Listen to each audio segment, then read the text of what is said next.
J'avais déjà 100 millions de francs CFA dans mon compte bancaire et je n'avais pas encore 24 ans. Je peux le dire très sérieusement.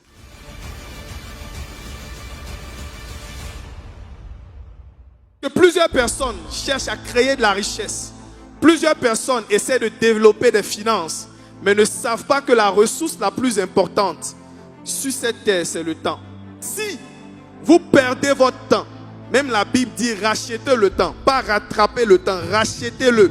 Ce qui veut dire, si vous perdez le temps que vous avez aujourd'hui, vous n'allez jamais retrouver ce temps. Si tu dors 8 heures de temps, ça veut dire que tu dors un tiers de la journée. Donc si tu as 45 ans, tu as dormi combien de temps? 15 ans. Donc il y a des gens, la majorité de leur vie n'a pas été perdue parce qu'ils ne passaient pas à l'action, mais parce qu'ils géraient mal leur temps. Vous pouvez être un directeur général, vous pouvez être ce que vous souhaitez. Ce que je peux vous dire avec assez d'assurance, c'est que vous aurez pu faire plus si vous saviez gérer votre temps.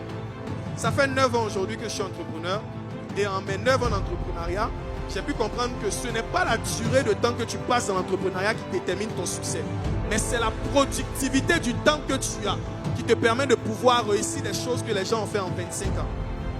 Tu peux penser que tu es jeune, tu as 21 ans, tu es à l'université.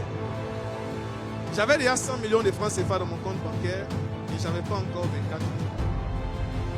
Je peux le dire très sérieusement.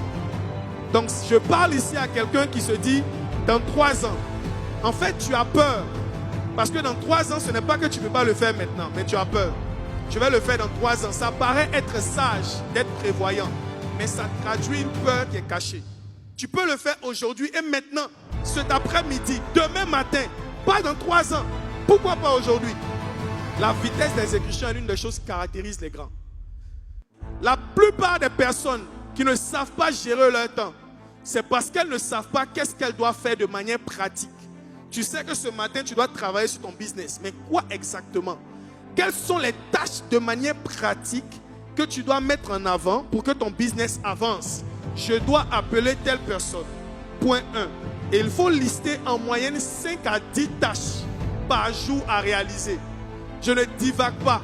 Je sais ce que je dois faire aujourd'hui. Et à chaque fois, je coche des points de manière pratique pour me montrer que j'avance, que je suis efficace dans ma journée. Le conseil que je peux donner à quelqu'un, c'est que le bon moment n'existe pas.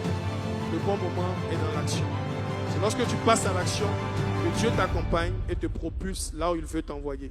Que Dieu vous bénisse.